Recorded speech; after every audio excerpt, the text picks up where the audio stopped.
dit is een echte kuitenbijter, maar die moet ik lopen, want hier starten we de aflevering van vandaag. Jan, waarom heb je juist hier bij mij afgesproken? Ja, we staan hier op een heel mooi plekje in Limburg. Hier zijn heel veel kleine landschapselementen, holle wegen, graften. Hier zijn hagen, boomgaarden. Eigenlijk alles wat Limburg zo mooi maakt is hier te zien. Wat je ook heel mooi kan zien, dat is dat het een systeem is wat door het water en de mens samen is gemaakt. Het is goed voor de biodiversiteit, want het is een heel netwerk aan paden waar dassen, waar andere beesten doorheen kunnen lopen. Er zijn vochtige plekjes, droge plekjes, er is van alles wat. En dat zie je ook meteen terug in de natuur.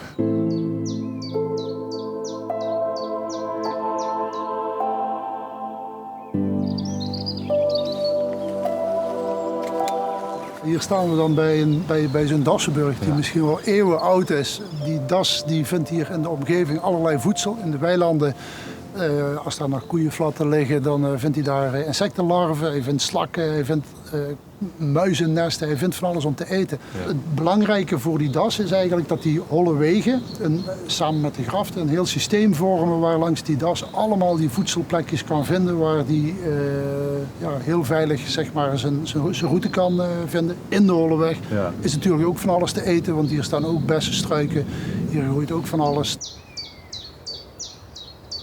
Als je dit hier zo ziet, dan zie je eigenlijk van alles bij elkaar. Een heel groot landschap, maar dan in het klein. Je ziet hier zo'n steilrandje waar droge plekjes op zitten. Dat is geweldig voor allerlei bijtjes. Dat is heel droog, dat kan ook heel erg warm worden. Solitaire bijtjes, hè? Solitaire bijtjes, ja.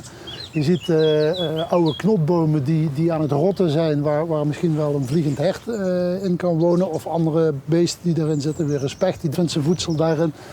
Het ding is hol, dus er kan een uil in wonen of een vleermuis. En als je dan van boven naar beneden kijkt, dan zie je hieronder is het modder, hieronder is het bagger. Dus hier is het kletsnat, dus die beestjes kunnen ook nog eens makkelijk drinken. Eigenlijk is hier alles voorhand, alles is hier. Een klein paradijsje.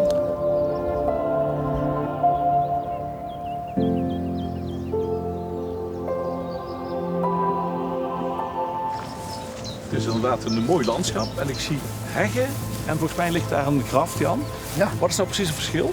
Ja, als je kijkt naar die graft, dan zie je dat die graft als een traptrede steeds op de helling ligt. En daardoor zorgt hij ervoor dat die helling niet zo heel erg schuin ligt. En daardoor voorkomt hij eigenlijk dat het water heel snel afstroomt. Houdt hij het water vast, omdat dat water op dat vlakke veel beter kan infiltreren, de bodem in kan trekken. En ik begrijp, die graften zijn eigenlijk veelal verdwenen, hè? Ja, er was ooit behoefte aan grotere machines, het moest allemaal sneller en groter. Toen zijn die percelen groter gemaakt, dus die graften die verdwenen. Daardoor kwam het perceel ietsje schuiner te liggen. Nou goed, en dat ging niet altijd goed, dus dan ging het water veel sneller naar beneden. Ja, dus slecht voor de diertjes, de insecten, ga maar door. Ja, en ook voor ons, want wij zaten met een heleboel modder onderin. En dan de heggen, ja, of moet ik zeggen haag, Jan? Je mag er al bij zeggen, een heg of een haag, dat is eigenlijk precies hetzelfde. In het Limburgs een hek met GK. Ja. En waar een hek is, daar zit mussen. Ofwel, waar rook is vuur. Daar is leven. Limburgs. Daar is leven, daar heb je biodiversiteit. Die hecht, daar broeden ze, daar eten ze. Zo'n hecht die loopt van boven naar onder in het landschap. En die diende vroeger, en van links naar rechts, staat rondom de weilanden. En die diende om het vee binnen te houden. Tegenwoordig hebben we prikkeldraad, dat is niet meer zo nodig. Maar ze worden nu wel opnieuw weer aangelegd. En in Simpelveld, daar zijn ze een hele mooie lange heg is daar aangelegd.